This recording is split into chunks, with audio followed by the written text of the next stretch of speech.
문재인 전 대표 자리하셨습니다. 문재인입니다. 안녕하세요.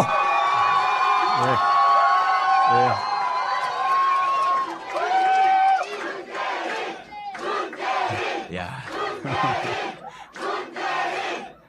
내가 보니까 사람으로 태어났으면 피선거권이 있어야 되겠다. 피선거권 없는 사람 하나 있거든요. 예. 너무 차이가 나네. 그런데 방송을 할 수 없을 정도로 지금 열기가 뜨겁습니다. 그러니까요. 예, 벙커 최대 수용 인원이 한 220명인데, 지금 얼큐설큐 갖고 한 2,200명쯤이 들어왔어요. 그러니까 안까지 열기가 후끈후끈해요. 예, 더우시죠, 대표님? 그래요. 예. 맞습니다, 진짜. 대표님께서 좀 준비를 해 오셨는데, 준비한 거는 저희가 절대 안 물어봅니다. 예, 방송하기가 힘들고, 그래도 여러분들 끝까지, 잘 협조해 주시기 바라겠습니다. 이번 주는 29일, 목요일 8시에, 안희정 충남지사가 자리합니다. 예. 왜 야유를 보내세요, 근데?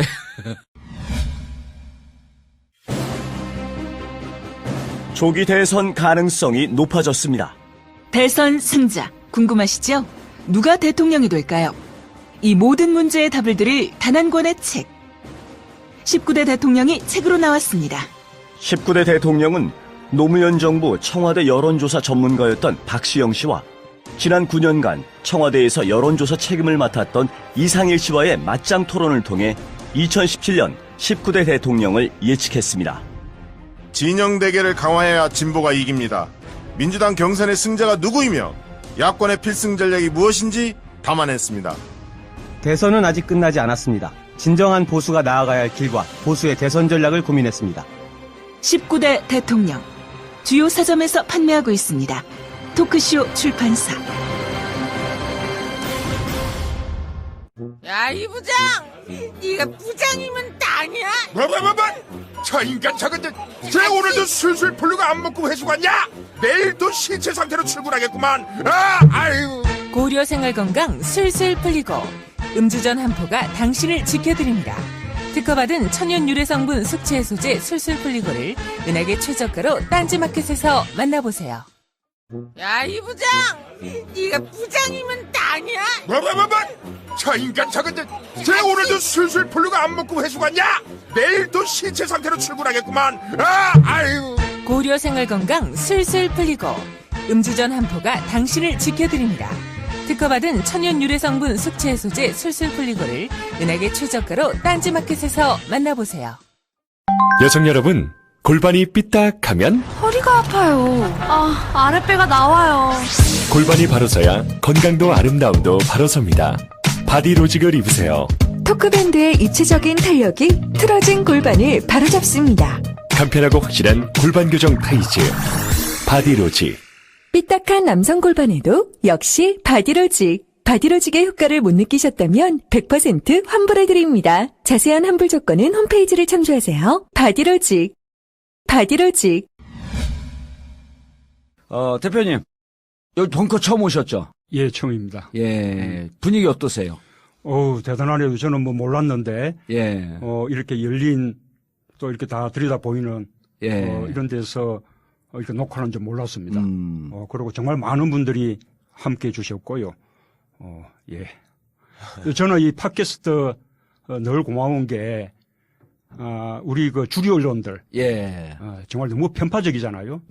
그런데 우리 팟캐, 그리고 또 SNS 이런 쪽에서 많이 이제 균형을 잡아주죠. 예. 우리로서는 항상 고맙습니다. 균형을 잡는 수준이 아니라 이제는 대표님 이번에 나오신 건 제가 보기에는 이제 저희가 조금 주제가 좋게 되면 한 320에서 350만. 대표님 나오신 건 한 500만 넘어가지 않을까 싶어요. 다운로드가. 그러면 이제 재밌는 게 이제 팟캐스트 듣는 분들은 제가 늘 강조하는데 이분들은 지식과 정보의 최종 소비자가 아니에요.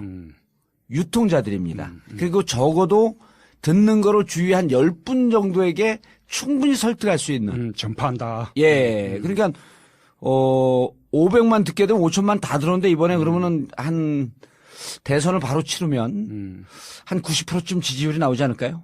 그러네요. 아니, 사실은 우리가 그 오프라인상의 그 언론을 보면 예. 너무 압도적이잖아요. 예. 그러니까 우리가 뭐 도저히 상대가 안 될 것 같은데 예. 그러나 그런 가운데서도 우리가 공론 시장에서 밀리지 않는 게 저는 우리 뭐 팟캐 SNS 예. 그런 덕분이라고 봅니다. 아까 말씀하신 대로 그냥 듣는 데서 그치지 않고 전파하고 예. 설득해내고 예. 또 새끼까지 치죠. 그러니까 정말 정국군은 처음이신데 다른 팟캐스트 몇 번 나가셨잖아요. 진짜가 나타났다 나가셨고 제 기억에. 아, 그건 당이니까. 당 당. 공식 팟캐스트니까. 예. 옛날에 우리 또 우리 정의연 함께 하셨던 낙곰수. 예. 시절에 그때는 나가셨구나. 대표님 낙곰수는 이제 잊으세요. 이제 전국구 시대가 왔습니다. 아니 그런데 이제 4월 13일에 이제 대표님도 잘 아시는 윈지 코리아 컨설팅 있잖아요. 제가 거기 그 주주입니다. 예, 지분을 갖고 있어요. 거의 제 회사나 다름없습니다. 그런데 이제 거기서 32곳 여론조사를 해서 우리가 전국구에서만 유일하게 과반 붕괴된다. 서로 비슷비슷하게 가고 차이가 크게 나지 않을 것이다. 그런데 모든 언론들이 165석에서 180석 예상을 했단 말이에요, 새누리당. 근데 이제 4월 13일 날 딱 끝나고 난 다음에 주류 언론들 내부에서 무척 반성이 컸어요. 그리고 그때부터 본격적으로 어떻게 팟캐스트 시장을 파고 들어올 거냐. 그러니까 보세요. 여기 예를 들어서 한 350, 400만 다운이라고 한다면 지금 조선 찍는 게 60만이라고 자기들이 얘기하고 있거든요. 근데 조선일보 부수가. 조선일보 하루 부수가. 예. 근데 우리는 하나의 주제를 350만, 400만이 듣는단 말이에요. 그럼 이 주제가 갖는 또 이 팟캐스트가 갖는 위력이라고 하는 게 비교가 안 되는 거죠. 60만 찍은 거 몇 명이나 볼 거예요. 예. 그래 그런 이 주류 언론의 영향력도 많이 이제 줄어들기도 했지만 지난번 총선 때 보면 그 언론 통해서 이렇게 발표됐던 여론조사. 예. 그 정말 엉터리였죠. 그럼요. 저는 뭐 거의 뭐 선거 사기라고 생각해요. 이제 대표님은 그 법률가니까 그렇게 점잖은 얘기인데 이죠. 예. 근데 사실은 나는 그 우리가 지지 않으리라고 예. 자신했었어요. 그때 총선 때 예. 무슨 근거로? 지원주세 하시면서 느끼신 거예요? 이게 결과를 보고 하는 이야기거니 할지 모르겠는데. 아니 그렇게 믿지 않습니다. 제가 예. 그때 그 총선 결과를 놓고 제가 약속한 게 있어요. 예. 첫째는 새누리당 가반 의석을 반드시 막겠다. 예. 두 번째 우리 당 의석을 기존 의석보다 늘리겠다. 세 번째가 우리 당 기필코 전국 정당 될 거다. 네.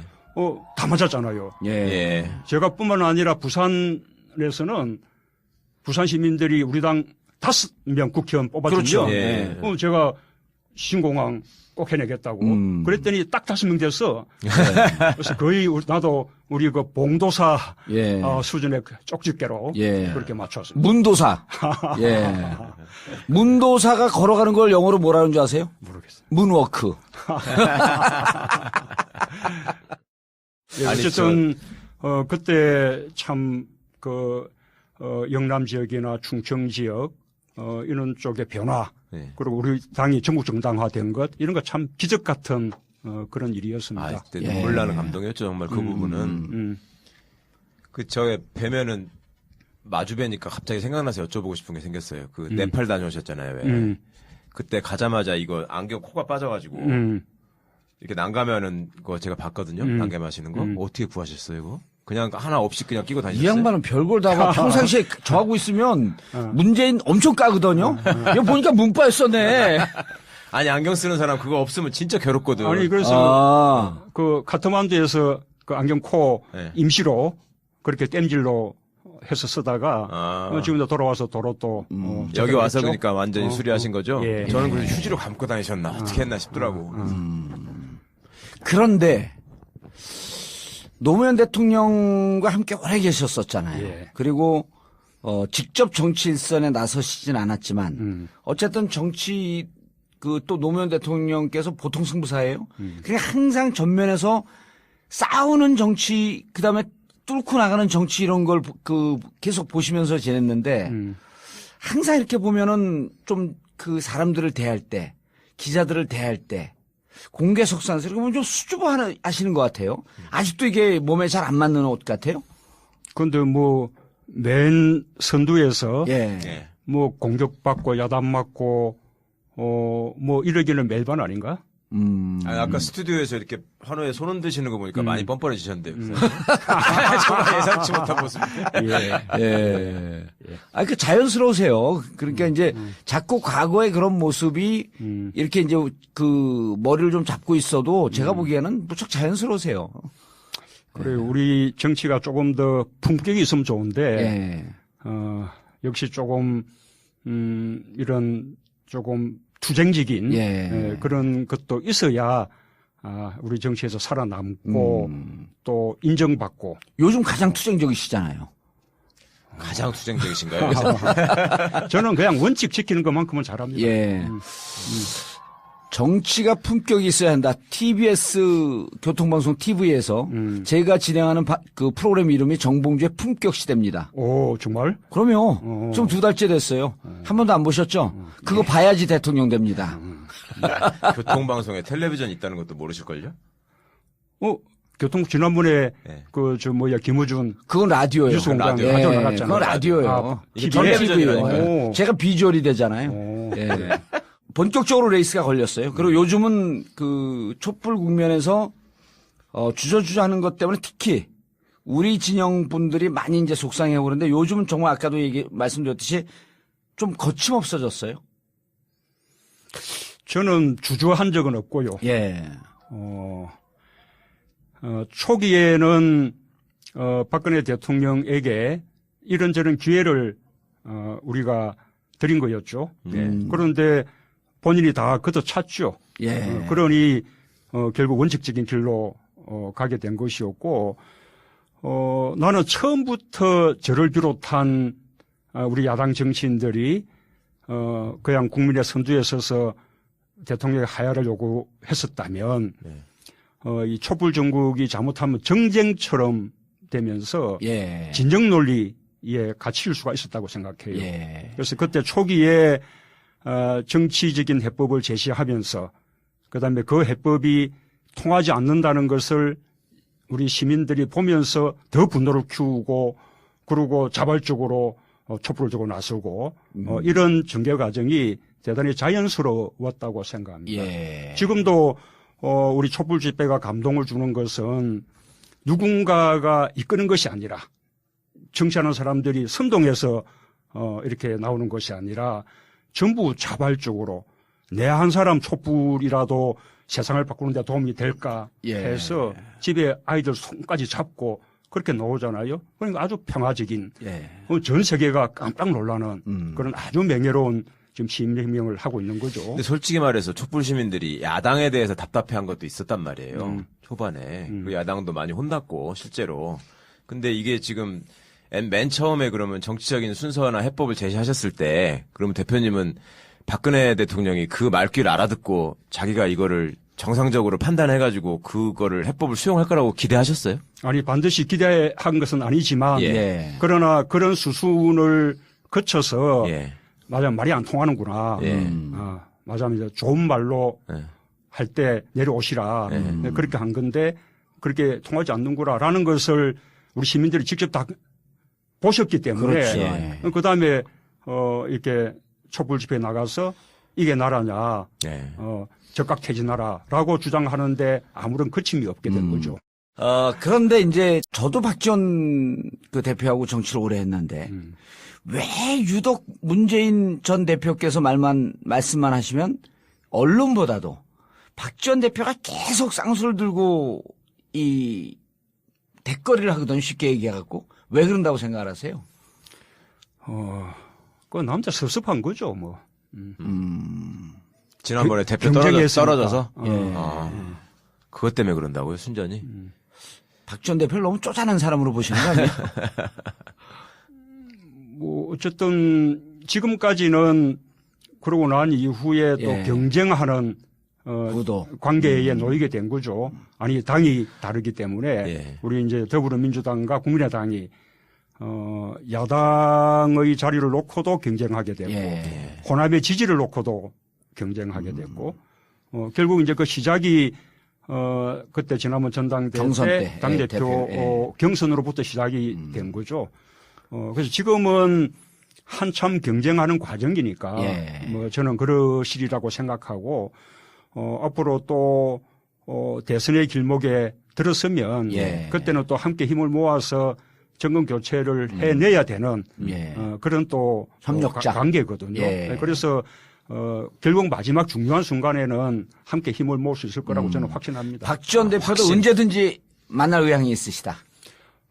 뿐만 아니라 사실은 정권 교체하려고 그러면 예. 우리 박지원 대표님으로 이렇게 좀 상징되는 김대중 대통령님의 사람들 예. 그리고 또 제가 또 상징이 되고 있는 그 노무현 대통령의 사람들이 함께 손을 잡아야 됩니다. 그렇게 예. 해야 김대중 노무현 정부를 잇는 제3기 민주정부를 만들어낼 수 있는 거죠. 박지원 대표가 김대중 대통령의 상징이라고 그러면 싫어하시는 분들이 많을 것 같은데. 예. 김홍걸. 김홍걸 삼남도 일단 먼저 싫어하실 것 같은데. 우선은 막 그렇다 하고, 예. 예. 그 대표님- 아니면 안 그래도 호남의 지지를 어쨌든 받는 측이 있으니까. 저는 전라도 사람이니까 이제 선거 때 저는 그런 결과가 나올 거라고 정말 꿈에도 생각을 안 했어요. 근데 그렇게 국민의당이 약진을 하고 이제 민주당은 죽을 쓰고 이런 와중에 가서 물어봤을 거 아니에요, 제가. 도대체 무슨 생각을 하고 왜 그러는 거냐. 호남 가서. 예. 그러니까 문재인 대표가 싫으냐? 그랬더니 싫대요. 왜 싫으냐? 팩트를 얘기해봐라. 그러니까 뭐가 인사정책에서 홀대를 했다는 거야, 진짜로. 그리고 무슨 책에 나오는 그 무슨 호남 사람한테 옛날에 돈 떼먹힌 게 있어서 뭐 서운해가지고 보복하셨다는 말을 믿냐? 근데 그런 게 아니고요. 그 사람들이 얘기하는 거는 특히 그 대표 경선 때 박지원 씨가 했던 얘기 있잖아요. 독시 갈라고 그런다. 대표도 먹고 대통령도 먹고 욕심쟁이다. 예, 욕심쟁이다. 그러면서 지난번에 노무현 정부 때 정권을 잡았을 때도 부산 사람들 중심으로만 했지 호남을 홀대했다. 이런 얘기들을 집중적으로 퍼뜨려서 그게 그냥 알게 모르게 스멀스멀 이렇게 먹혀 들어가서 팩트를 확인해 볼 생각도 않고 그렇지 뭐 그냥 이렇게 생각을 했다는 거예요. 그러면은 그게 섭섭하지 않으세요? 그거 아셨을 거 아니에요. 그때 많이 다니시면서. 나는 그런 생각들이 충분히 이해가 갑니다. 예. 왜냐하면 우리는 이렇게 전국 정당화가 목표죠. 예. 노무현 대통령도 그것이 평생의 꿈이었고, 예. 뭐 물론 김대중 대통령도 그럼요. 전국 정당화를 예. 위해서 온갖 노력을 하셨고, 그런데 이게 이제 전국 정당화라는 게 또 약간 다르게 표현하자면 우리 당의 호남 헤게모니를 좀 약화시키는 예. 거잖아요. 예. 그래서 이제 호남 분들의 입장에서 보면 지금 다음 대선에 마땅히 호남에서 내세울 만한 그런 후보가 있는 것도 아니고 그런 후보군들은 대체로 또 영남 쪽에 영남 출신들이 많이 있는데 또 당권까지도 그러면 다 또 영남이 차지하느냐. 예. 뭐 저는 그 심정이 이해가 갑니다. 처음에는 제가 당대권 불지라는 말이 무슨 이런 공학적인 주장이 다 있냐 그렇게 생각했는데 시간이 지나면서 그 말에 대해서 공감하는 그 호남 분들의 심정이 저는 이해가 갔습니다. 그 쉽게 말해서 나눠 먹게 하자는 거였잖아요, 그때는. 그러기도 하고 아무리 그랬어도 예. 우리 당이 또 호남으로부터 신뢰를 받고 있었으면 예. 그런 말이 흔들리지 않았을 테지요. 예. 그러나 또 호남에서 우리 당은 오랫동안 기득권이었죠. 기득권 예. 정당이었죠. 그러고 과연 더불어민주당으로 정권 교체가 가능하냐라는 예. 것도 그동안 여러 번 선거를 저오면서 예. 회의가 생기기도 했고 그래서 호남에서 다른 대안을 좀 찾았던 거죠. 그러나 새누리당을 선택한 것은 아니었거든요. 야권 내에서 다른 대안을 찾았던 것이기 때문에 저는 또 대선에서는 또 다른 선택을 하실 거라고 함께 할 생각합니다. 수 있다. 그때 당시에 보면요. 찍었는데. 2015년 2월 당대표 선거 아니었습니까? 저는 이제 개인적으로, 정치를 오래 한 사람들, 이 정치 공학에 빠지는 것을 좀 경계하는 사람들이 그때 무슨 걱정 때문에 사실 박지원 대표가 안 된다라고 주장을 했었냐면 그 이후에 이제 그때 되는 당대표가 공천권을 갖고 있잖아요. 그럼 그쪽에서 공천권을 갖게 되면 이게 2016년 총선에서 반드시 좋은 성과를 내야 되는데 분탕질 할 게 불을 보듯이 빤했었거든요. 그런 생각은 안 하셨나요? 왜 대표가 꼭 돼야 된다고 생각하셨어요? 이제 저는 그렇게 생각하지는 않고요. 예.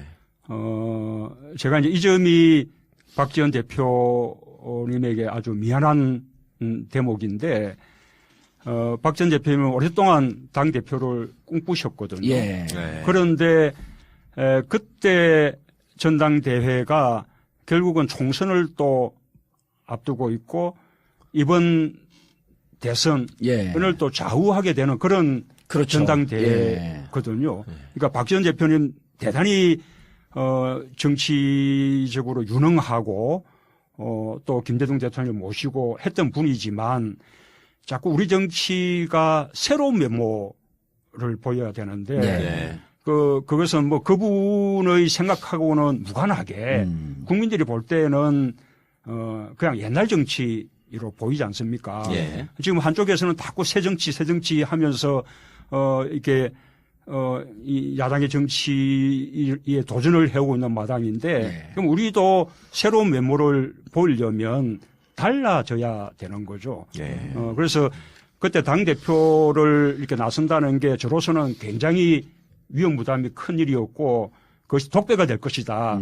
그렇게 말도 하는 사람들이 많았었는데 저는 우리 당을 새롭게 혁신해내지 못하면 정권 교체 희망 없다. 예. 그렇게 생각했던 거죠. 그때 총선에서 이제 국민의당이 거의 호남 싹쓸이를 했고요. 그리고 이제 지금도 민주당, 더불어민주당과 국민의당 호남 지지가 엇비슷하게 나오니까 그러니까 이제 더불어민주당은 호남 지지가 많이 올라갔고 국민의당은 좀 빠진 거 아니에요? 그래도 어쨌든 더불어민주당은 호남의 전통적인 자기 고유의 지지층, 즉 집토끼가 있는데 호남에 대해서 뭐 특별한 전략이 있으신가요?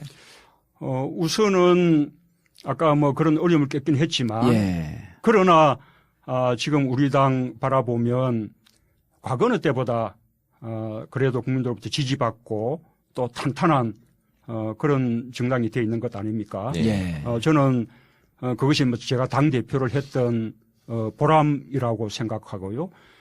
호남은 여전히 우리 야당에게 중요하죠. 예. 대한민국 민주주의의 본산이기도 하고 또 우리 야당의 본산이기도 하고 그러니까 뭐 우리가 호남을 어떻게 공략한다 이런 표현들은 맞지 않고 예. 우리가 호남의 인정을 받고 지지를 받으려는 노력을 우리가 더 열심히 해야죠.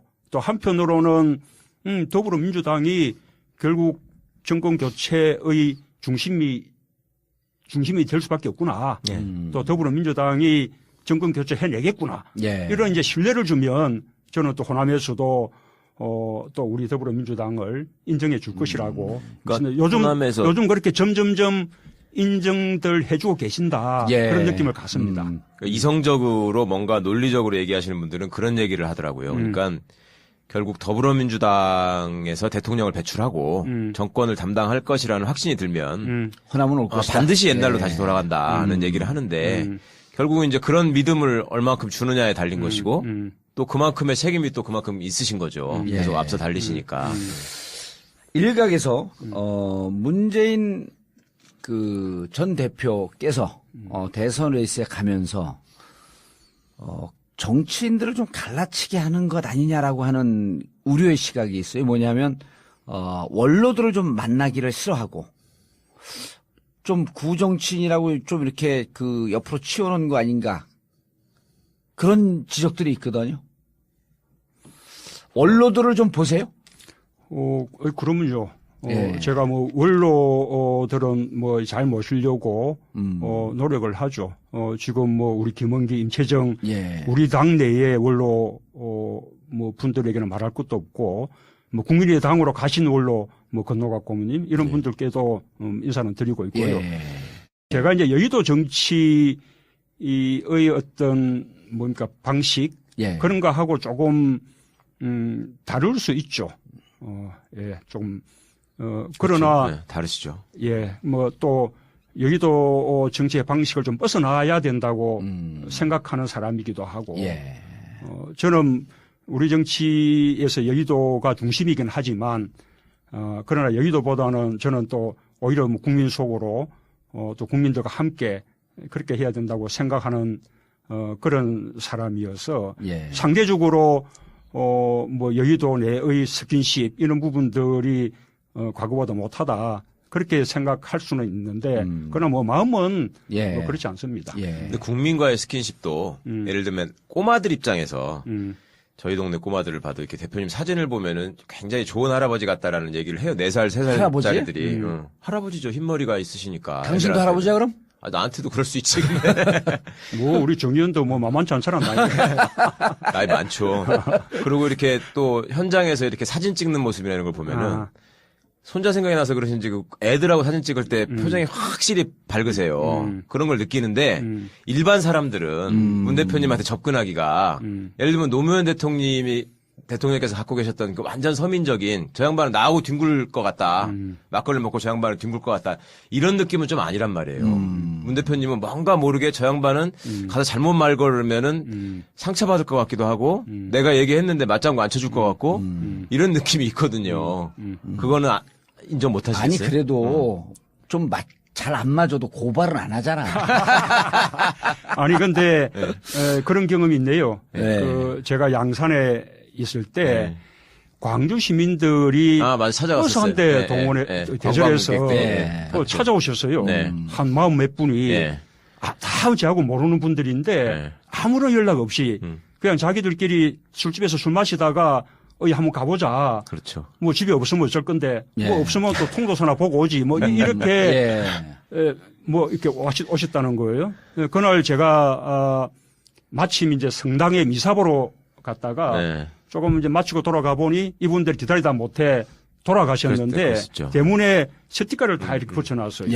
각각이 이제 이런 덕담이든 또는 뭐 격려하는 말이든 이렇게 남겨놓고 가셨는데 그중에 한 분이 전화번호를 남겨놓으셨더라고요. 그 전화를 거니까 통도사에 가 계신다는 거예요. 그래서 제가 급히 차를 몰아서 통도사 한 1시간 걸리거든요. 갔죠. 그러니 이제 그분들은 제가 통사까지 차를 몰고 또 쫓아와 줬기 때문에 그분들 고마워하셨고 저는 저대로 또 광주에서 멀리 오셨으니까 또 고맙고 그래서 이제 대화를 나누는데 그분들이 그 말씀 하시더라고요. 우리가 아마 어디보다 호남 특히 광주에 많이 갔거든요. 많은 자 노력을 했죠. 그런데 우리 정치인들이 오는 방식이 그분들 마음에 와닿지 않는다는 겁니다. 그러니까 오면 5.18 참배하고 또 뭐 행사 참석하고 시장에 한 군데 들리고 뭐 또 당 관계자들 만나고 이렇게 하면 다녀가도 아주 좀 의례적이고 상투적인 거 이렇게 같고 막 이렇게 체온이 느껴지진 않는다. 그래서 그분들 말씀은 그런 거 다 간두고 그냥 와서 우리 같은 보통 시민들 그냥 만나. 소주 한 잔 먹고. 그래서 그래서 지난번에 한번 가서 또 그분들 광주 가서 만나서 소주 한잔 했죠. 대표님 술 세시죠? 뭐 몇 잔은 하죠. 제가 알기로는 말술로 알고 있는데 저는. 주량이 많지는 않은데 다만 이제 실수 안 하려고. 그래서 이제 실수해보셨어요, 옛날에? 보이는 자리에서는 거의 실수하지 않죠. 예전에 사모님한테 제가 여쭤봤었거든요. 대표님 술 안 드시냐고? 그랬더니 소주 반 병에 한 개라고 딱 그러셨는데 그만큼만 딱 드신다고. 제가 알기로는 그것보다 좀 많이 드시는데 제가 이 말씀 왜 여쭤보냐 하면 지금 우리 이제 곧 그 피의자 박근혜 대통령 그분이 좀 이렇게 국민들하고 따로 노는 거 같거든요. 그리고 무슨 절대적인 결함이 없는. 근데 이제 21세기 리더십은 자기 결함을 대중들에게 꺼내놓고 내가 이렇게 결함이 많은 사람이니 여러분들이 함께 내 결함을 좀 치유하면서 좀 새로운 세상을 만들어 나가자. 이런 리더십이 좀 있을 텐데 후보님 대표님 같은 경우도 좀 실수 안 하는 완벽한 모습을 보여주려고 하는 이런 게 기자들 눈에는 조금 먼 분 아닌가 이런 지적들을 해요. 좀 술 먹고 실수하시면 어때요? 실수하기 싫어요? 아니, 뭐 제가 이제 옛날에 젊을 때 술 마시고 실수 많이 했죠. 그래요? 진짜요? 그럼요. 뭐 술 취해서 길바닥에서 자기도 하고. 내일 조중동 기사 나왔네. 그런데 변호사 되고 나서는 체면 차리게 되죠. 그래서 집에 가서는 취할 망정 바깥에서는 이제 취하지 않으려고 노력을 하는데 모범생 콤플렉스 같은 게 있긴 있어요. 그게 많은 것 같아요.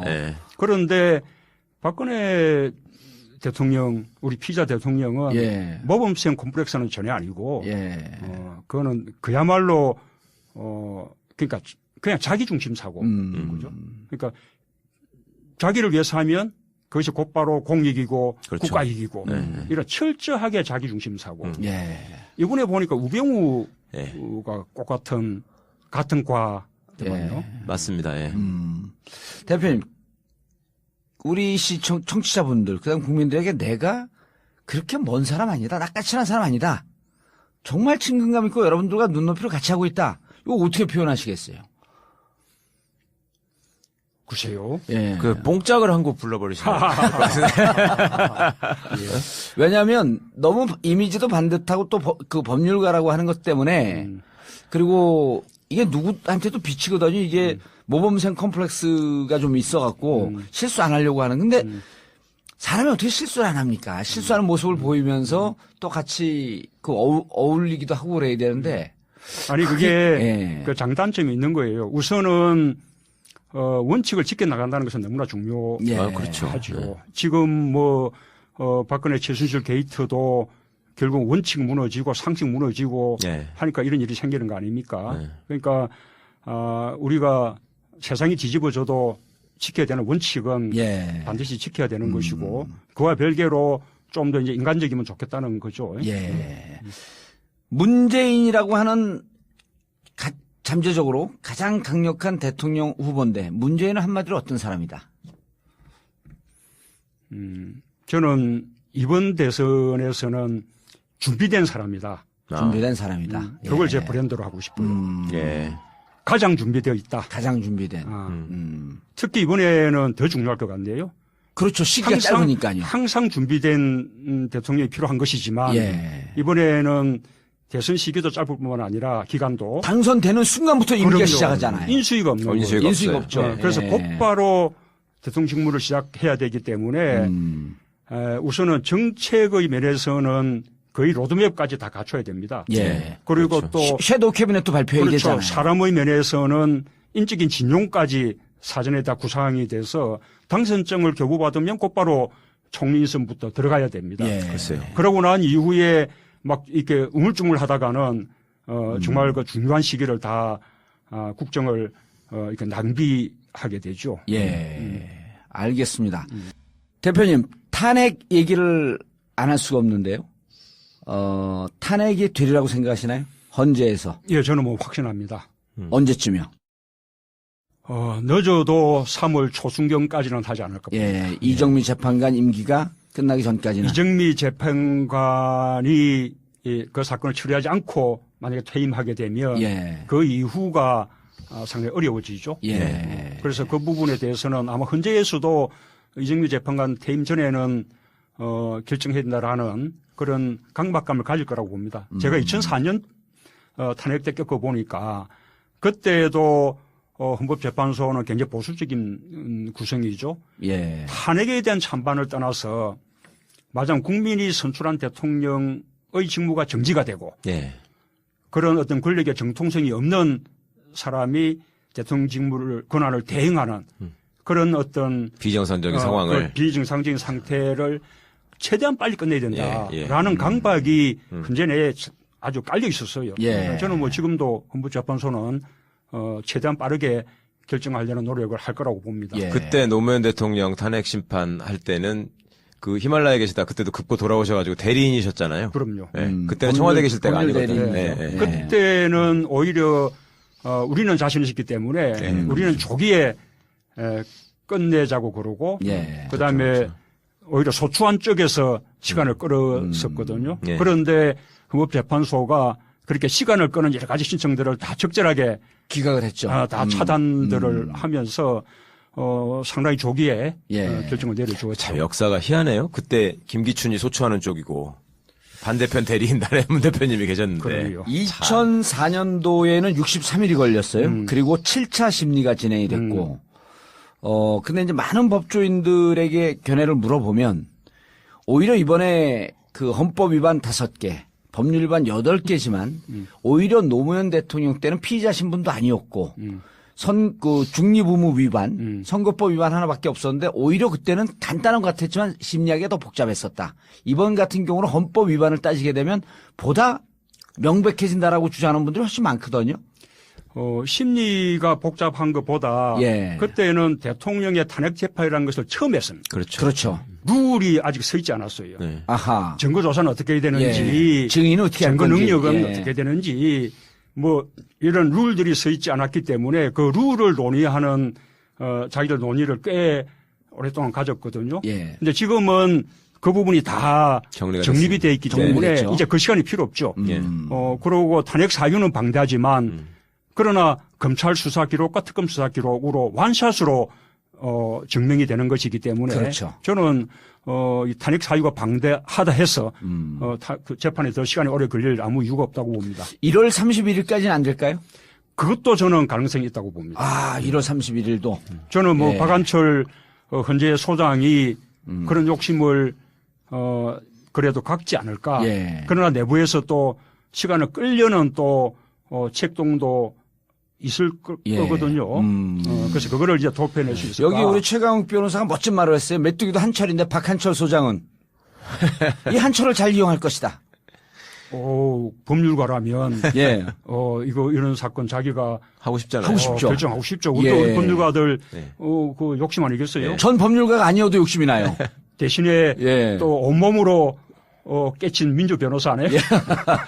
엊그제 제가 김현장에 있는 친구들을 만나서 밥을 먹었어요. 근데 박한철 씨가 헌법재판관 되기 전에 김현장에 잠깐 있었더라고요. 몇 개월 정도 근무를 했대요. 그래서 그 친구들이 박한철 씨하고 밥도 먹어보고 얘기도 해보고 이 양반에 대해서 어느 정도 지네가 판단하는 게 있어. 그래서 그 양반이 어떻게 생각할 것 같냐 그랬더니 지들은 100% 그 양반을 임기 안에 끝내고 싶어 할 거다. 1월 31일. 네. 아. 그 사람이 굉장히 하고 싶어 할 거다. 예. 근데 이제 물리적으로 불가능하다면 모를까. 그 얘기를 하더라고요. 그러니까 자기가 역사상 부정부패한 대통령, 헌법을 위반한 대통령을 친 예. 최고의 검사. 그리고 스스로 자기한테 어떤 그 기존의 검사한테 씌워져 있던 무슨 정치 검사, 예. 그다음에 뭐 그 이상한 짓 하는 검사 뭐 이런 이미지를 되게 싫어한대요. 본인은 그렇게 안 씌워지기를 바란대. 아, 난 정치검사 아니다. 네. 어허. 그래서 나는 굉장히 반듯하고 바른 사람이다라는 거를 보여주고 싶어 한대요. 그러니까 그런 점, 성격이. 아니 내가 보면 이건 명예훼손도 아닌데 난 그분이 반듯한 사람으로 보이는 게 머리가 없는데 어떤 사람 가발을 쓰고 다니는데 이분은 그냥 다니잖아요. 정의로운 사람이에요. 속이고 싶지가 않은 거지 자기 자신을. 어쨌든 헌법재판소가 대통령을 탄핵하는 결정을 내린다. 예. 라는 것은 거의 뭐 100년에 한 번. 그럼요. 예. 있을까 말까. 앞으로도 없겠죠 그런, 이제. 예, 그런 계획이 예. 없어야죠. 없어야죠. 없어야죠. 예, 이번이 마지막이어야죠. 그래서 1월 31일까지도 그것도 가능성이 있겠다. 있다고 본다. 예. 아, 지금 서두른 거 보면 뭔가 하고는 싶어해요. 엄청 서둘러요 지금. 그렇게 서두는 것이 당연한 것입니다. 왜냐면 그렇죠. 국정 중단이 오래되고 있잖아요. 이 국정의 공백이나 혼란을 최소화해야 되는 것이기 그럼요. 때문에 그래서 헌법재판소는 최대한 빨리 결정 내리고 예. 또 헌법도 그다음 대통령 선거를 60일 내에 빠르게 끝내도록 하고 규정한 게 예. 곧바로 이게 바로 국정 공백 혼란을 최소화하자는 것이거든요. 한 방송에서 60일이 너무 짧은 거 아니냐. 탄핵이 가결되면 60일 안에 선거로 치르게 되어 있는 헌법 규정인데 60일이 너무 짧은 거 아니냐라고 여러 차례 질문했는데 그때는 좀 왜 그렇게 망설였어요? 제가 좀 더듬었는데 예, 저한테 좀 가장- 원포인트 과외를 좀 듣고 가시지. 내가 가장 앞서 가는 거 아니냐. 그렇게 되면 맞으면 당신이 문재인이 가장 유리하지 않냐. 예. 이 점이 제가 자꾸 이제 걸렸던 아. 건데 그러나 이제는 그런 계산은 필요 없다고 생각해요. 이것은 헌법이 정한 절차. 예. 아니 헌법학자들이 그리고 오랜 유구한 헌법의 역사를 두고 60일을 만든 건 이 시기가 어느 대통령이 또다시 나와야 된다라고 하는 절박성도 있겠지만 헌정 중단이나 혼란을 최소화할 수 있는 나름대로 계산된 시간 아니에요? 그 얘기를 왜 그때 안 하셨어요? 그때는 질문이 이 사임하고 탄핵을 함께 물은 거예요. 그러니까 탄핵의 경우는 일체 여지가 없는 것이지만 예. 예를 들면 사임의 경우에는 사임 시기를 조정하는 방식이 있을 수가 있는 거죠. 아하. 탄핵을 바로 물어본 게 예, 아니고. 예. 그리고 이제 아까 원칙을 중시한다. 그렇게 말씀하셨는데 요즘 저희가 보기에는 저는 개인적으로 속이 시원한데 조중동은 이제 이것도 먹잇감을 찾았다라고 하면서 신이 났어요. 그 친구들도. 탄핵이 안 되면 이제는 혁명이다. 그 발언하셨고 만약 대통령 당선되면 북한을 먼저 가겠다. 이 두 가지를 갖고 이제 이른바 종북 프레임을 걸어갖고 좀 밀고 들어왔는데 무슨 뜻으로 하신 거예요? 일단 국민들은 이미 박근혜 대통령을 탄핵했죠. 탄핵했죠. 뭐 대통령으로 인정하지 않는 거죠. 맞으면 대통령에 대한 신임을 철회한 겁니다. 네. 헌법재판소나 국회는 뭐 따로 있는 것이 아닙니다. 예. 결국은 대의민주주의 제도화에서 국민들의 뜻을 대리하는 도구거든요. 그러면 국민들 뜻을 받드는 거죠.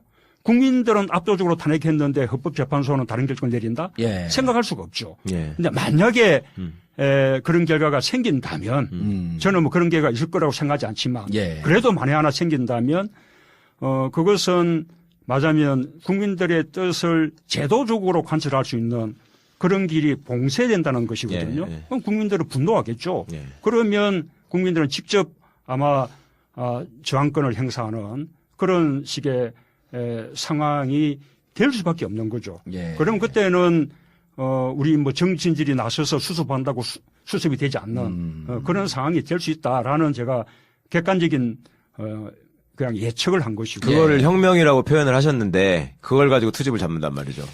내가 이 혁명이라는 말에 대해서 지금 우리 뭐 시민혁명, 촛불혁명. 그렇죠. 혁명이 진행 중이죠. 네, 저는 뭐 예. 너무나 자랑스러운. 예. 그리고 지금 세계에서도 야, 한국 사람 대단하다. 그러고 있는데 왜 이 사람들이 혁명에 대해서 마치 좀 폭력적인 것처럼 또 비법적인 것처럼 이렇게 막 공격하는 걸까라고 생각해 봤더니 예. 내가 알게 됐어. 가만히 생각해 보니까 이 사람들은 5.16 군사 쿠데타를 혁명이라고 했던 사람들이에요. 그러니까 이 사람들은 혁명하면 쿠데타 같은 거예요. 아하. 아니, 쿠데타는 혁명하고 전혀 다른 거죠. 그렇죠. 오히려 4.19 혁명을 무너뜨린 것이 5.16 군사 쿠데타인데. 그 사람들 입장에서 좀 무서운 거예요. 공수부대 출신인데다가 혁명을 하자 그러니까. 5.16 군사 쿠데타를 혁명이라고 막 우겼던 분들이만큼 예. 혁명 그러면 그런 쿠데타 같은 것을 생각한 것이 아닐까. 근데 예. 그것들이 좀 무서워할 필요도 있어요. 이게 너무 이제 그렇게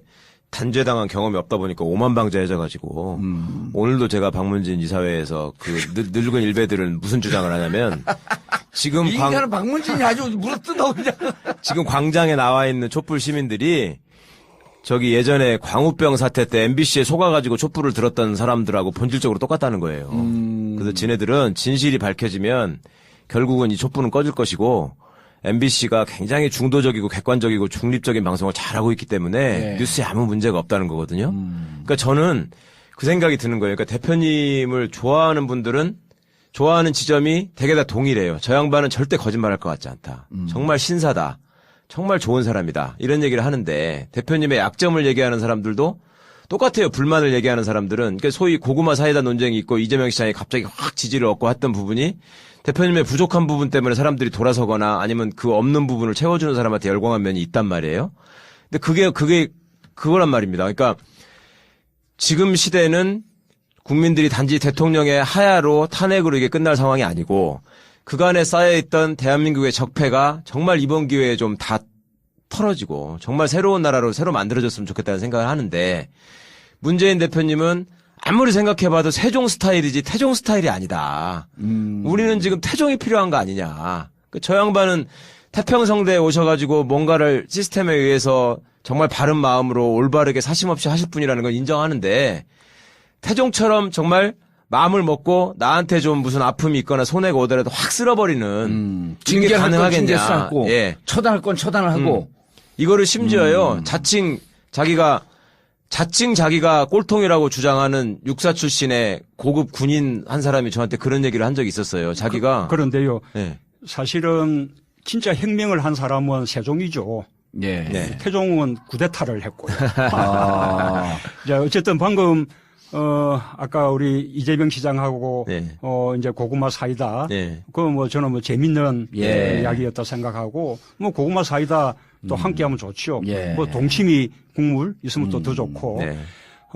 우리 이번에 우리 그 후보 주자들이 저는 굉장히 자랑스러워요. 예. 아, 저희도 그렇습니다. 다 좋잖아요. 네. 나는 그럼요. 네. 이분들하고 경쟁하는 것만 해도 우리 정치가 한 단계 발전한 거라 생각해요. 예.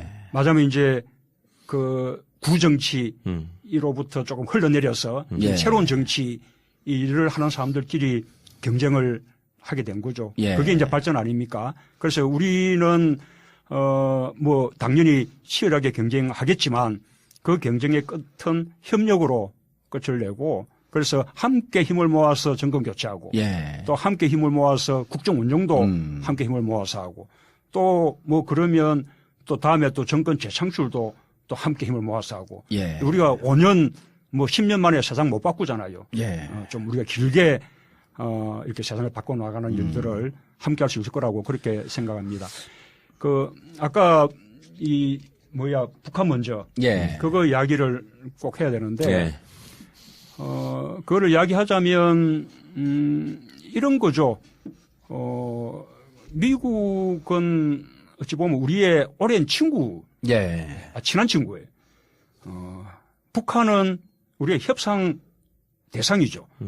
그래서 만약에 북한하고 만나서 북핵 문제를 해결할 수 있다면, 그리고 또 남북 관계를 과거에 있었던 역대 남북 정상 간의 합의 사항을 다 다시 실천하는 그런 정도로 남북 관계를 복원시켜낼 수 있다면 그러면 친구한테 충분히 언론하고 또 친구 도움도 받으면서 북한을 방문하는 것이 맞는 거죠. 예. 그런데 그것을 마치 그런 질문도 그렇고 그 질문에 대한 답변도 그렇고 마치 그것이 사상 검증이라도 예. 되는 양 그런 데서도 미국을 선택하는 것이 옳은 것이냐 그런 것이야말로 정말 뭐죠 좀 도식적이다.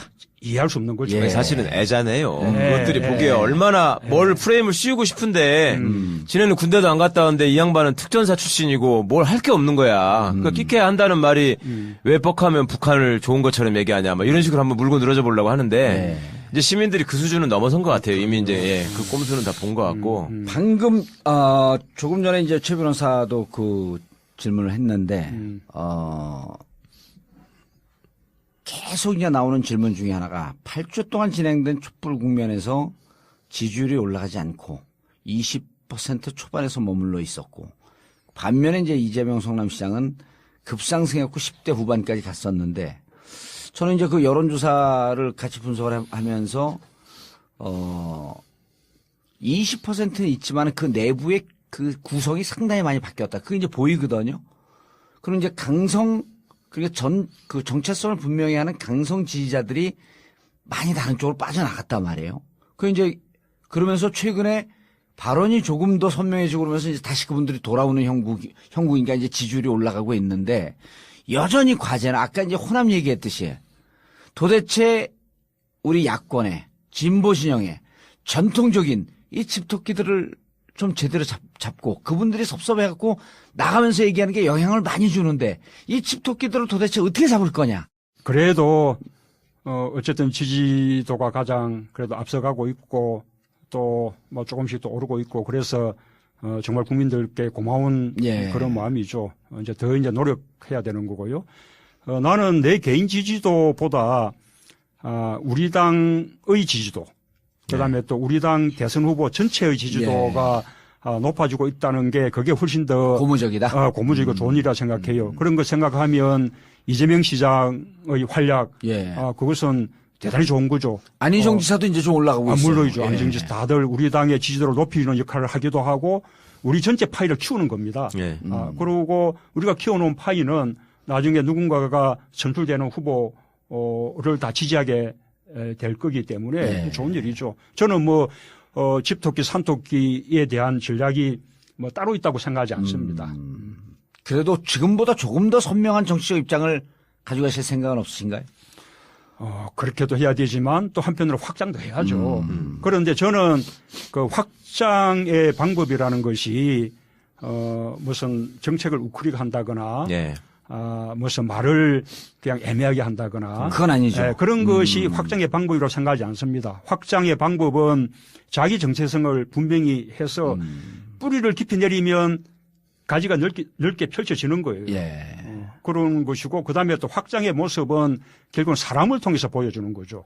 제가 당대표 할 때 아주 어려웠던 상황에서 좋은 분들 영입하는 것으로 예. 우리 당이 확장하는 모습을 보여드렸고 그것이 그 총선에서 지지받는 하나의 요인도 됐고 지금도 우리 당을 훨씬 건강하게 만들었지 그렇죠. 않습니까? 예. 이제 그런 그 노력들이 계속 필요한데 상당히 준비되어 있다. 그 부분도 잘 준비되어 있다. 그러니까 이제 많이 준비되어 네. 있다. 확장과 더불어 이게 정말 반석에 올라가는 게 저는 되게 중요하다고 생각하는데 사람의 모습은 충분히 사람들이 이제 시민들이 신뢰를 보내는 것 같아요. 근데 이제 그 외에 소위 이제 중간에 있는 그냥 어떻게 투표는 어떻게 하는 거지 이런 생각을 하는 분들한테 인상적으로 다가갈 수 있는 대표 공약이 있어야 될 것 같다. 그러니까 문재인 대통령 아니라 다른 어떤 이재명 대통령이든 안희정 대통령이 되든 어쨌거나 더불어민주당이 정권을 잡으면 무슨 일이 있더라도 이 공약은 반드시 지킬 것이다라고 하는 것이 지금 국민들한테 머릿속에 그래도 떠오르는 거는 검찰 개혁은 확실히 할 것 같다. 이거는 보장하실 수 있는 거잖아요. 그 외에 또 뭐가 있을까요? 방금 이제 검찰 개혁 네. 이야기 나서 생각이 나는 건데 네. 제가 그 지금 로스쿨에 있는 김인혜 교수하고 예. 검찰을 생각한다라는 책을 공저로 낸 적이 있어요. 예. 그 이제 검찰 개혁에 대해서 책을 한 건 쓴 거죠. 그러셨죠. 그 언제 쓴 거죠? 응? 언제 쓰신 거죠, 그게? 2012년도였나? 2011년에 4, 5년 됐어요. 아니요. 네. 2011년에 저하고 북콘서트 하러 가실 때 그때 쓰신 거예요. 그래서 그 책을 가지고 북콘서트를 몇 번 했었는데 서울에서 한 번 하고 부산에서 한 번 하고. 그때 우리 최 변호사님도 나오셨어요. 예. 그때 저 나온 거 왜 기억을 못 우리 하세요? 또 우리 예. 공조사도 참. 저는 사회자였고요. 예. 여기는 전과자로 출연한 거고 질이 다릅니다. 완전. 아니야. 나는 그때 그 인터뷰할 때 내가 대권 주자인 줄 알고 사람들이 대통령 되면 법무부 장관 누가 쓸 겁니까? 그래서 내가 문재인 비서실장으로 쓰겠습니다. 혼자 착각한 맞네. 거지. 우리 정기는 그때 기억나시죠? 탄압받은 피해자를 놓고 그래, 검찰 피해자 시리즈로 나온 거예요. 김상곤 교육관님도 나오시고 한명수 총리 나오시고 그랬잖아요. 다 검찰 사람을 피해자. 잘 못 알아보시는 것 같아요. 그래요. 예. 그다음에 하나 더 하자면 나는 그 이야기를 꼭 하고 싶네요. 네. 일자리인데요. 예. 일자리를 다들 이야기하기 때문에 이게 좀 특별하지 않아 보일 수 있는데 사실은 제가 지난번 대선 때도 일자리 대통령 되겠다라고 제가 그때 공약을 했었죠. 네. 근데 제가 생각하는 일자리는 그냥 일자리는 기업이 만드는 것이다. 그래서 기업에게 지원하고 뭐 투자를 촉구하고 뭐 이런 그 방식으로는 안 된다고 봅니다. 예. 일자리를 만드는 일을 주도해야 되는 것은 정부, 공공부분. 예. 최대의 고용주가 정부고 공공부분이죠. 네. 그래서 나는 일자리만큼은 일종의 경제 비상 조치 같은 그런 어떤 자세로 정부하고 공공부분이 주도해서 일자리 만들어내고 예를 들면 지금 소방공무원이요. 예. 법적 정원이 6만 6천 명쯤 되거든. 예. 근데 지금 4만 명쯤 돼, 현원이. 반도 못 채우고 있고. 예, 이 사람들이 3교대 근무하느라고. 3교대 근무, 예. 그러니까, 뭐, 예를 들면 소방차가 출동하면 또는 119 차량이 출동하면 탑승 인원이 정해져 있는데 이 그걸 못 탑승 채우나요? 인원을 다 못 채우고 있는 거예요. 그 지난번에 여름에 울산 물난릴 때 그 순직한 소방관 그분은 간호학과 출신이어서 원래 담당이 구급 담당이었는데 예. 인원이 없으니까 이분이 구조 업무에 투입된 거예요. 그 불은 난 물에 예. 들어가서 구조 작업하다가 본인이 순직당한 거죠. 그래서 이런 국민의 안전을 지켜주는 업무잖아요.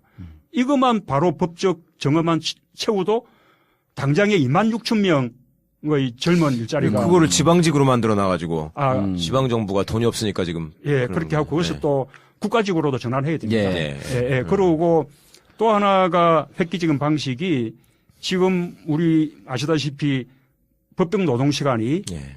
연장 노동을 포함해서 주 52시간이거든요. 예. 그런데 그동안 노동부가 엉터리 유권 해석을 통해서 토요일, 일요일 주말에 근로는 별개인 것처럼 예. 그렇게 해가지고 주 68시간까지 노동할 수 있는 것으로 그렇게 맞으면 맞지 않는 해석을 예. 해왔거든요.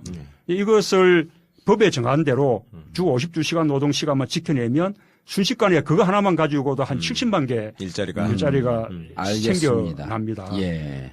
그러면 정말로 뭐 노동자들도 저녁 있는 삶을 가지게 되고 또 아버지도 육아에 거들게 되면 출산도 더 예. 쉽게 할 수 있게 돼서 저출산 문제도 해결이 되고 우리 사회의 삶의 질이 굉장히 좋아지게 되는 거죠. 알겠습니다. 지금 촛불 민심 중에 하나가요. 저는 이제 보통 총선은 과거 그 회기적 투표를 하고 대선은 이제 미래지향적 투표를 한다고 이제 정치학에서 그렇게 얘기를 하고 있는데 지금 촛불 민심 중에 하나가 과거 이명박근혜 정권 9년 동안 공무의 이름으로 국가를 농단하고 국부를 소잔하고 이런 사람들을 찾아갖고 처벌해야 된다라고 하는 이 민심이 높거든요. 그리고 그냥 처단하러, 그러니까 방산비리 문제, 4대강 문제, 자원외교 문제, 그거는 9년 동안 내내 온 거란 말이에요. 공무의 이름으로. 그분들에 대한 철저한 심판, 그리고 요즘 한 발 더 나가서, 이제 부역자라고 표현하는데, 그분들이 그렇게 해서 취했던 재산에 대해서 국가가 환수할 수 있는 강력한 의지를 가져야 된다. 어떻게 생각하세요? 예, 공감합니다. 공감할 뿐만 아니라 저도 이미 그런 말을 여러 차례 하셨죠. 했죠. 예. 그래서 그것을 대청소라는 그 표현을 쓰고 있는데 예. 이런 대청소 위에서만 새로운 대한민국의 건설이 가능한 거죠. 예. 이런 청산의 작업 없이 새로운 나라 건설한다는 것은 그는 뭐 사상누각과 같은 거예요. 그래서 대청소의 방법은 책임 물삼 책임 묻고 예. 그다음에 부당하게 축제한 재산들 그것은 또 국가가 환수하고 이런 것은 반드시 필요하다고 봅니다. 그 대표님, 그 사람에 대한 믿음이나 사람을 잘 써야 되겠다라는 자신이나 플랜은 있으세요? 저는 그러니까 참여정부에 대해서 제가 개인적으로 가진 가장 큰 불만은 우리가 인재풀이 적다.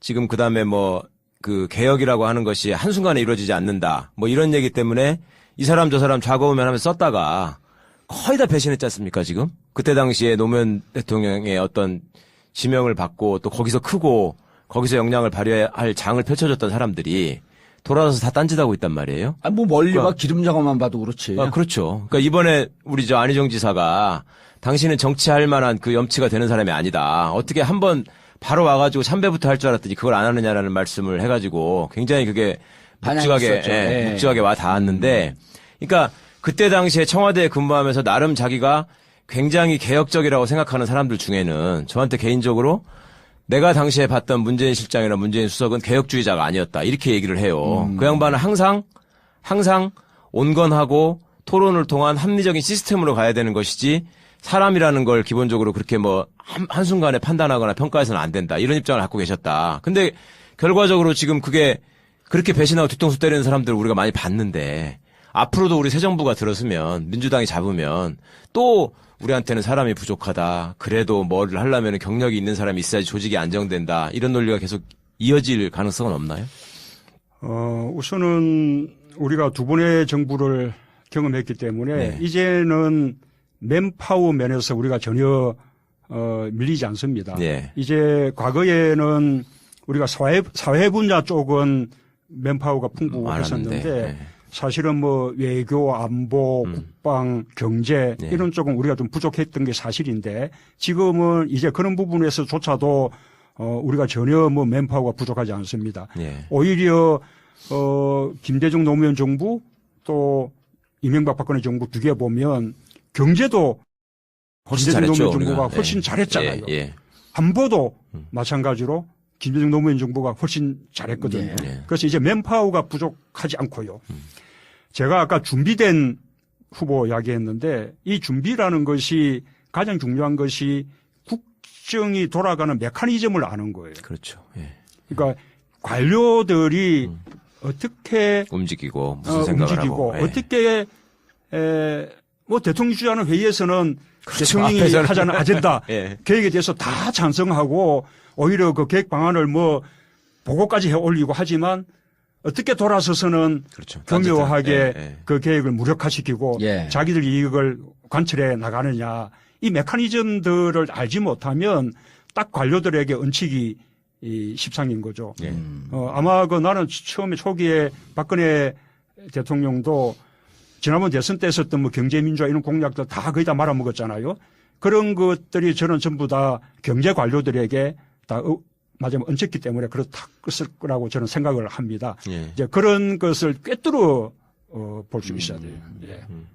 나는 이제 그런 메커니즘을 충분히 보았죠. 그건 이제 자신이 생기셨어요? 그럼 예전처럼 법무부 장관 이쪽 시켰다 왔다 갔다 하고 이렇게 해서 검찰개혁 물 건너가고 이런 일은 없겠네요, 이제. 예, 그 당시에 이게 법무부 장관을 검찰 출신이 했다 안 했다. 예. 그것이 자체가 문제는 아니고. 예. 왜냐하면, 비검찰 출신의 경우에는 검찰을 장악하는 데 좀 한계가 있었어요. 예.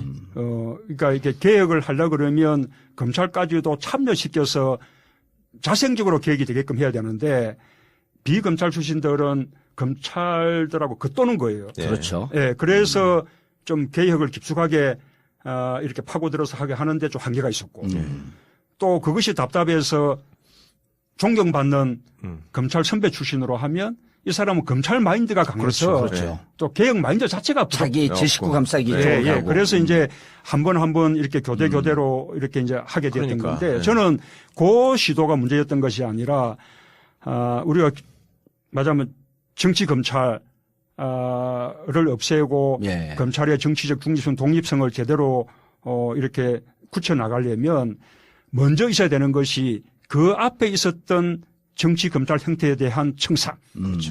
그 정치 검찰 형태에서 줄서기해서 자리라든지 이런저런 많은 이제 혜택을 받아왔던 이런 사람들에 대한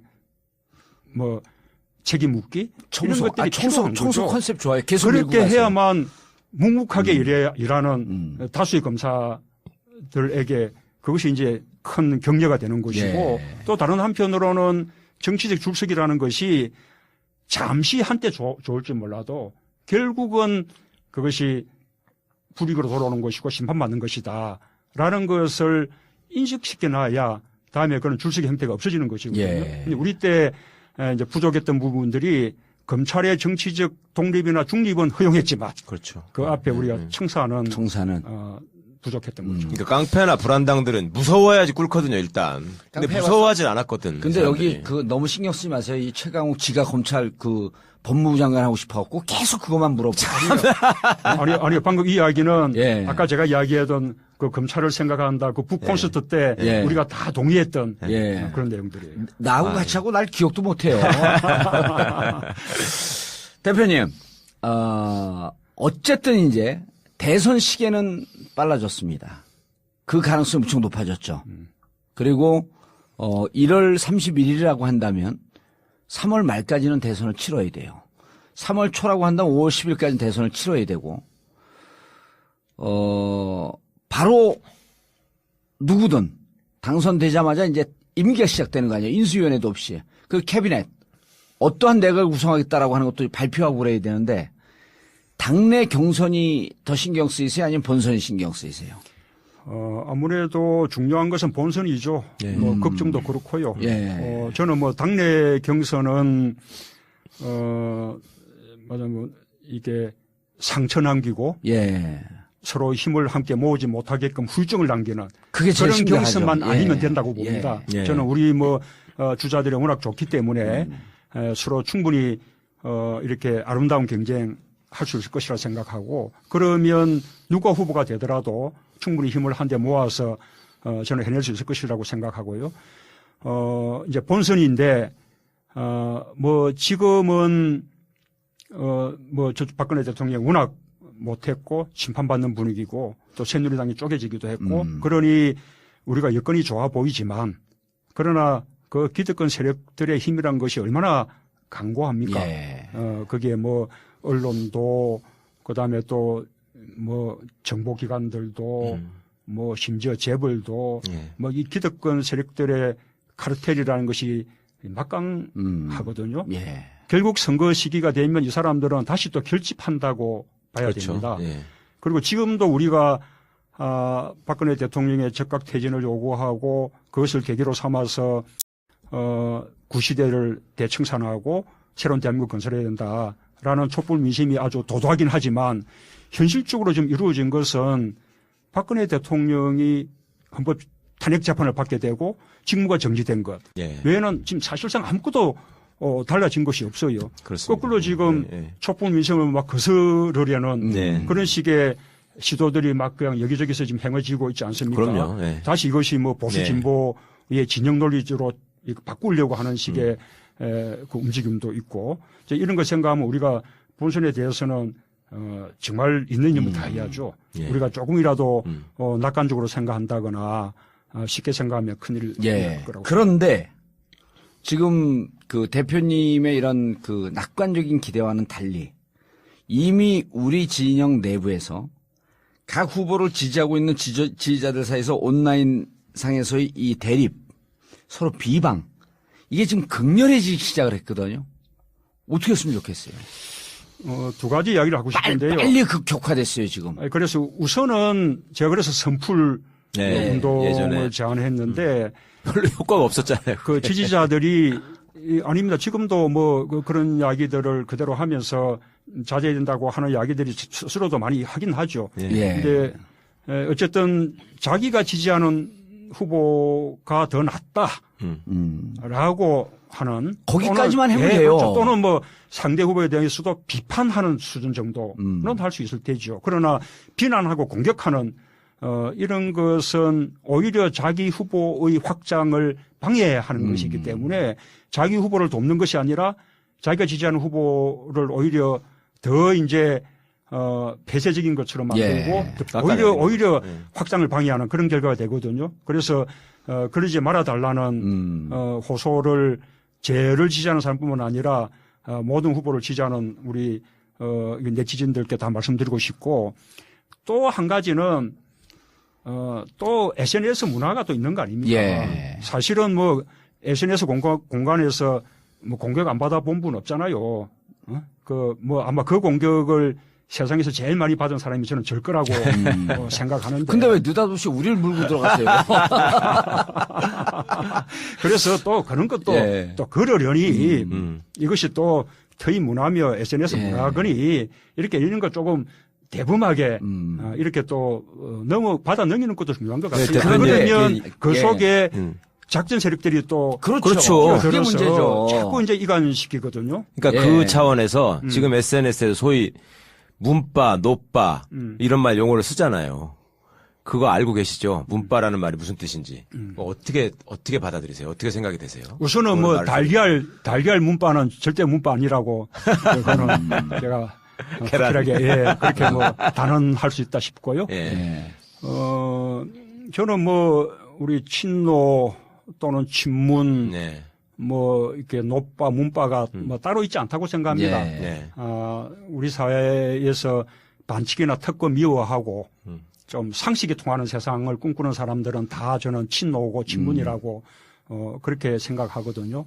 그런데 정말 당부드리고 싶은 것은 우리가 꿈꾸는 세상을 만들려면 다른 사람들, 우리 일반 국민들 손을 꼭 붙잡고 가야 돼요. 이 손을 놓고 그냥 먼저 이게 옳다라고 달려가 버리면 이렇게 세상을 바꿀 수가 없는 것이거든요. 그러니까 배타적으로 보이거나 독선적으로 보이거나 이러지 않도록 다들 노력해야 됩니다. 대표님, 저는 이제 87년 대선 때부터 정치권에 들어와 있었는데 그때 YS하고 DJ하고 단일화를 못했습니다. 근데 안타깝게도 지금 몇 년이 흘렀냐 하면은 근 30년이 흘렀거든요. 그때 YS를 지지했던 사람들, 그때 지지했던 사람들이 지금도 앉아갖고 술을 같이 안 먹습니다. 이게 한번 갈라치기가 되면 다시 만나기가 무척 어렵거든요. 그러니까 이게 선풀 운동을 하자라고 하는 이런 소극적인 것 같고 정말 이게 절실한데 여기에 작전 세력들 한두 명만 들어오게 되면 양쪽을 아주 갈기갈기 찢어버리거든요. 그래서 저가 지난번에도 말씀드렸듯이 유권자 단일화 운동 우리끼리 모여서 여기서 선풀은 달고 비판하는 사람들은 좀 걸러내는 최인직 코리아.net 하겠다는데 처음에 막 역정을 내셨잖아요. 그때 왜 역정을 내셨어요? 아니 그런 적 없는데. 그런 적 없네. 우병우가 그랬나? 아니 나는 오히려 그런 운동을 부탁드려요. 사실은 제가 당 대표할 때 그때 우리 홍종학 전략 홍보 본부장이 그런 선풀 운동을 제안을 해서 우리 뭐 최고위원회에서 좋다. 이제 구체적인 안을 만들어서 하자라고까지 의견을 모았었는데 그 뒤에 막 제 대표 자리가 막 흔들리면서 결국 이제 못하고 넘어갔죠. 그래서 그것은 우리 당 차원에서도 필요하고 예. 후보들 차원에서도 저는 뭐 후보들 간에도 때때로 만나기도 하고 또는 후보 대리인들도 수시로 회의를 하면서 일종의 신사협정을 맺어나가는 예. 식의 필요하다 생각하고요. 바깥에 우리 외부에서도 우리 팟캐스트나 많은 분들이 함께 그런 분위기를 좀 조성해 주시면 예. 좋겠습니다. 사실은 이게 꼭 대선 국면이 아니더라도 너무 그 트윗이나 SNS 공간이 그치니까 막 그것 때문에 싫어서 떠나는 사람들도 많아요. 그럼요. 많죠. 그래서 저희가 바꾸자 대한민국 changekorea.net 대표님께서 관심을 가지셔야 됩니다. 그리고 모든 후보의 지지자들. 그래서 이 안에 들어와서는 이게 막 그냥 이 콩가루처럼 흩어져 있으면 어디서 공격하는지 안 보이거든요. 근데 하나의 공간에 들어오게 되면 선풀을 할 수 있는 분위기를 잡아나갈 수가 있죠. 반기문 이길 수 있어요? 뭐 이기지 않겠습니까? 어쨌든 지금 두 분이 그래도 가장 강력하게 앞서거니 뒤서거니 하고 그래요. 예. 우선은 뭐 그분이 대단하죠. 우리 한국이 배출한 유엔 사무총장이니까 그런 면에서 이제 신화 같은 그런 존재일 수 있는데 지금은 이제 그것보다 어쨌든 우리 국민들이 정말로 구시대 적폐에 대한 확실한 청산들 그리고 또 새로운 대한민국을 건설하자는 그게 이제 민심인데 그러면 이 바꾸고자 하는 절박함 같은 게 있어야죠. 예. 이제 그런 면에서 제가 훨씬 낫지 않을까. 오히려 예 그렇게 생각합니다. 예. 장어구이 좋아하세요? 예, 네? 뭐. 부산에 장어 유명하잖아요. 예. 장어 구이에는요 참기름을 많이 칠하면 맛있습니다. 아니 스스로 불살르겠다고 하니까. 예, 장어 구이 한다고? 우린 탄장어 안 먹는다 그래. 마지막으로요. 두 가지 부탁을 드리고 싶은데 좀 간단하게 어떤 나라를 좀 만들고 싶다. 내가 대통령이 되려고 하는 이유는 정말 이런 나라가 좀 돼야 되지 않겠냐라고 하는 것 하나 하고 12월 9일 날 탄핵안이 가결됐을 때 가장 슬프게 울었던 분들이 세월호 가족들이에요. 이제 진상규명과 책임자 처벌에 조금 더 다가갈 것 같은 기대를 하고 있거든요. 그래서 어떤 나라를 만들고 싶은지 그리고 세월호 가족들에게 3년 동안을 길거리에서 싸운 그들에게 그래도 뭔가 위로의 말씀을 마지막으로 좀 하셔야 되지 않을까. 저는 뭐 이렇게 좀 추상적일지 모르겠는데 좀 따뜻하고 위로가 되는 나라가 됐으면 좋겠어요. 네. 넘어지면 좀 이렇게 세워주기도 예. 하고 네. 좀 눈물 닦아주기도 하고 힘들잖아요 사는 게. 네. 혼자서 산다는 게 개인적으로 산다는 게 참 힘이 드는 건데 그 국가가 조금 좀 이렇게 위안이 되고 안아주고 이제 그런 국가가 돼야죠. 저는 그 세월호 이 가족들이 진짜 탄핵이 압도적으로 가결되는 날 바깥에서는 다 그냥 환호 축제 같았는데 그분들은 정말로 눈물을 펑펑 흘렸죠. 그걸 보고 정말 가슴이 아렸는데 제가 그거 보면서 느꼈던 생각은 천라지망이라는 말이 있어요. 그러니까 하늘의 그물이 성긴 것 같아도. 그렇죠. 네. 아주 하늘과 땅, 이 그물이라는 게 굉장히 성긴 뜻이 보이지만 아무도 빠져나가지 못한다. 그러니까 그때 이렇게 세월호 그 참사 때 정부가 잘못한 점이 있다면 그때 깨끗이 인정하고 반성하고 그것을 고쳐나가야 더 안전한 대한민국으로 만들어 나가는 그런 계기로 삼아낸다면 그러면 또 정부가 할 바를 다 하는 거거든요. 그러면 그 아깝게 그 아까 목숨 잃고 진짜 별이 된 아이들도 그나마 또 우리가 겪었던 이 그 불행이 또 더 안전한 나라로 만드는 하나의 계기가 됐구나라는 뭐 그것을 또 생각할 수도 있고 이런 건데 그런 것을 다 듣고 넘어간 거잖아요. 그러니까 그 순간에는 듣고 넘어가는 것으로 다 책임을 피했다고 생각할지 모르죠. 그러나 그것이 결국은 쌓여서 결국은 심판으로 돌아오는 거 아닙니까? 그래서 참으로 이 정부가 그런 거 보면 정직해야 되고 그다음에 항상 이렇게 국민들하고 참 눈을 맞추어야 된다. 라는 생각을 하죠. 알겠습니다. 우리 세월호 가족들은 너무나 아픈 세월을 겪었는데 우리가 반드시 그 선체도 인양하고 예. 진상도 확실히 규명하고 또 책임을 물을 사람들에게 확실히 책임도 묻고 또 그것을 안전한 대한민국 만드는 계기로도 만들어 나가고 예. 꼭 할 겁니다. 혹시 대통령에 당선되면 지난 9년 동안 이른바 공무라고 하는 이름으로 국가를 절단냈던 사람들이 무상급식을 받고 있으면 그분들 사면할 생각이 있으세요? 중요한 얘기입니다. 예, 무상급식, 동창회 같은 거 하시게? 그럼요. 무상급식 동창들 지금 스탠바이하고 번호표 뽑고 기다리고 있어요.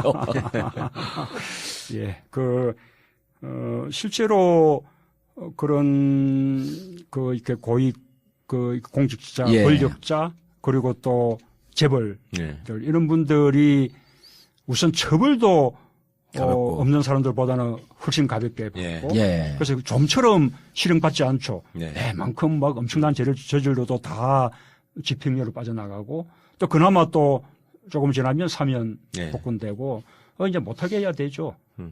저는 아예 법정형도 높여서 예. 아예 막 집행유예가 불가능하게끔 그렇게 법제화도 하고 예. 사면을 아예 못하게 그렇게 또 저는 해주시고 일단.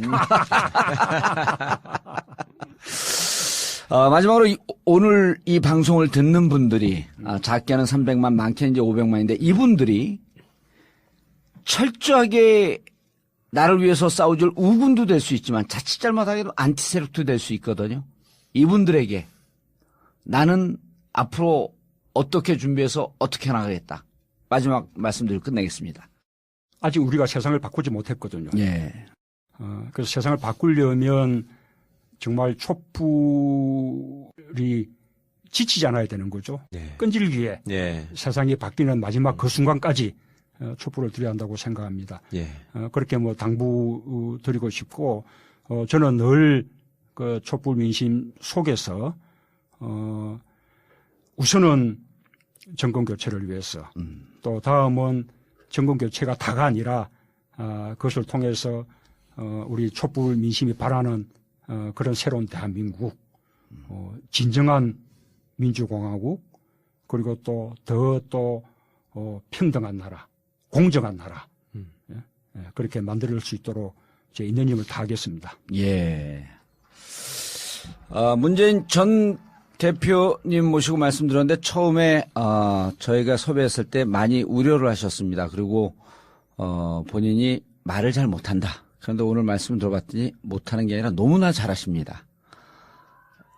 앞으로 판단은 청취자 여러분들이 하겠지만은 잘할 때는 박수를 쳐주고 잘못할 때는 과감하게 채찍을 드는 깨어있는 시민이 되시길 바라면서 정봉재 전국구 마치겠습니다. 감사합니다.